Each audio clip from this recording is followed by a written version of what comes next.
There's a war on truth going on right now, and it's hurting and killing a lot of people. Come on, let's go find out what I'm talking about.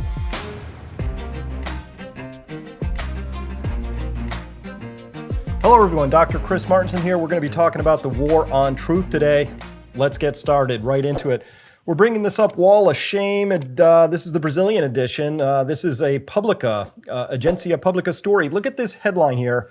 It says, hydroxychloroquine poster boy, mayor of Porto Feliz, gained popularity in the search for re-election. So what they're saying here is that there's some mayor in a town in Brazil that was just seeking notoriety because he wanted to be re-elected.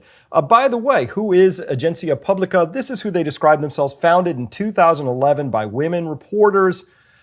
AP is the first non-profit investigative news agency in Brazil. All of our reporting is grounded in rigorous fact-finding investigations, and our uncompromising defense of human rights is at the core of everything we do. So, facts, human rights. You would think this is right up their alley, talking about COVID and everything related to COVID. Reasonable intro to this particular story here. They talk about how this, say outside a small blue yellow health post here, Sao Paulo, they're talking about employee wearing surgical mask welcomes patients with suspected COVID-19 under a tent with 4 rows of chairs. So this is in the town or city of Porto Feliz. A couple things, let me get my draw tool out here that I like about what I'm reading in here. It says patients there first receive medical attention. They undergo an electrocardiogram, so they're checking for heart function, very, very responsible if you're going to give and blood tests. And then they're referred to Santa Casa in the city where they do a lung scan. So, hey, you think you have COVID-19, you show up, and this is what they do. The same day or next day, return to the post where results are already available. As a rule, a second doctor then delivers a pre-printed prescription with 7 prescription drugs. This cocktail includes ivermectin, azithromycin, that thing which shall not be named, in addition to some paracetamol, things like that. Okay. So that's the setup to this particular story. And by the way, let's see if we can spot the biases. Let's go back up to the headline area. This is just below the fold up in the headline of this particular story. It says here, City Hall in the interior of Sao Paulo also distributed medicine used against lice from door to door to combat COVID-19, who WHO says none of them have proven effectiveness. And by the way, they're so certain that Duizabin, this thing which shall not be named, by the way, let me see if I can pull this in. This thing which shall not be named is so deadly that look what they're doing down here. They're like, do you know anybody who took this stuff and died? They really would like to hear from you because you know what? They can't find anybody. So they're out fishing for stuff to find out how bad this stuff is because the WHO keeps telling them it's terrible. So they got to find out how bad it is. Okay. By the way, these are the reporters for this particular thing. Wall of Shame time. Raphael up top. He's a journalism student. Not a good start there, Raphael. So sorry. Julia, these are her credentials down here. I think it's a her, but maybe they put the wrong thing up on their website. They need to look at it because it says he everywhere down here. He was a finalist. Really doesn't look much like a he to me, but maybe this is a pronoun thing that's going on down there in Brazil too. I don't know. Anyway, let's see how many errors we can spot just in this. This is the third paragraph in this particular story. It says, none of the drugs that make up the cocktail have scientific proof of effectiveness or approval by the WHO.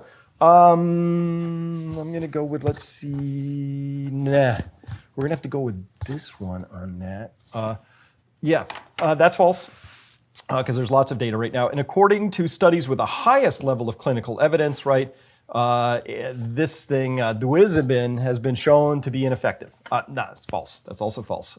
In addition to symptoms such as abdominal pain, diarrhea, and vomiting, the use of the drug also has mental confusion and arrhythmia as possible side effects. So deadly that they're going to search for anybody who might have been harmed by it.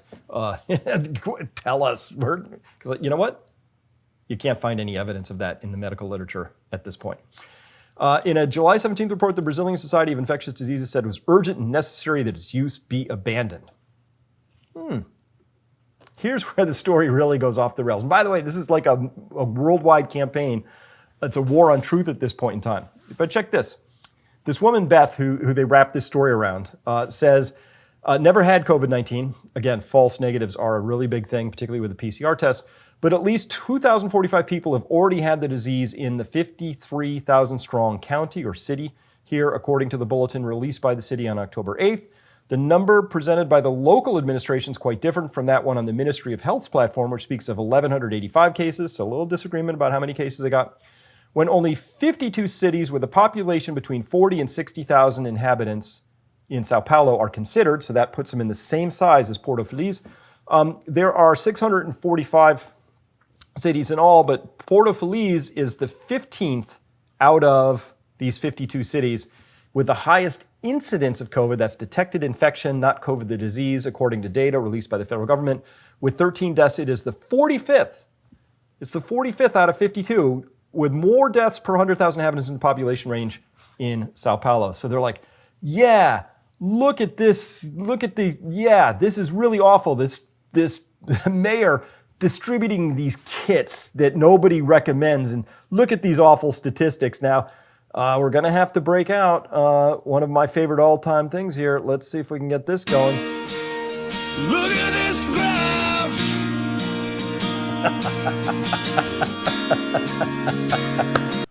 Look at this graph. So let's look at this graph. Here's the graph that comes in their own article. And look at this. Mortes, deaths per 100,000 inhabitants, and confirmed cases. You can see here the Porto Feliz is about in the breadbasket here with everybody else in terms of confirmed cases, but they're like, look how awful this is. Porto Feliz reporting 24 deaths per 100,000 compared to Sao Paulo and Brazil in total. You think it's time for you to maybe look at your own graphs. You got to look at your own graph on this one. This is just, come on. This is not even, this is hysterical. So let me help you read the charts here. Agencia Publica editors and journalists, let me help you read this. If we normalize these 24 deaths per 100,000 inhabitants to a 1x, that means you have a 3.4 times higher chance of dying in the capital, a 2.3 times chance higher of dying in Sao Paulo is an entire district. And across all of Brazil, you still have a 1.9 times chance, more chances of dying in Brazil in general as compared to a Porto Feliz. They have all, so again, they wrap it around Duizabin here, and then they're saying that it's just the mayor was just doing this to gain popularity. Well, I got to tell you, I think it's a pretty popular thing to help your people not die. Call me crazy, maybe I'm no political expert, but I think that's a pretty smooth move. And by the way, they can't claim, this article was written on October 13th, they can't claim that they didn't know about this. So this is looking at here in all these different colored lines. The dark green one is Porto Feliz itself.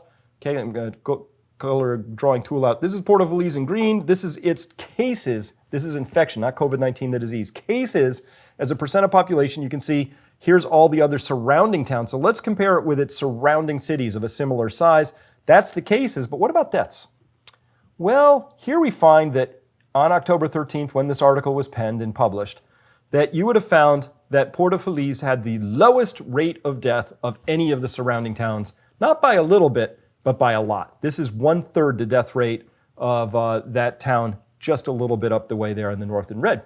So that's my wall of shame, Brazil edition. Very shame on you, Agencia Publica. Terrible reporting, not fact-based, and not really seeming to care about the plight of the people or humanitarian things. Because a humanitarian, call me crazy, would be interested in coming up with the lowest rate of COVID death compared to a higher rate. But that's me.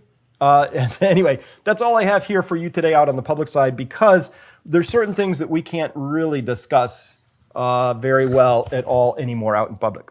So guess what? Come to my website, and we're going to be battling this thing right here, and we'll do what we can to prevent that from happening. But I have some really explosive, some awesome stuff to talk about behind it. It's a registration wall, what we call a reg wall at our site. Here's the thing. We're getting a lot of flack for this stuff right now. We no longer can afford to just have people drive by, come in, and take pot shots at us. There are things I want to tell you and talk to you about that I need to feel free about. So what we're doing is we're uploading a very different video that's longer than this one, that builds off of this one. It's over at our website at Peak Prosperity. You need to be registered. All we're asking for is you to register, because once we have an email from somebody, we know that they're a real thing. We can't have the AI bots coming by. We can't have just the Google spiders trawling across and grabbing stuff. So we put the next piece behind a reg wall. I'm sorry we have to do this. I wish we lived in a country where this didn't happen and I didn't have to do that. But it's not where I live anymore. So this is life-saving information. We got some good stuff there. Come on by and check that out. Hope to see you there, because this is really important information. All right, that's all I have for you out here on the YouTube channel because of this. See you later. Have a good day.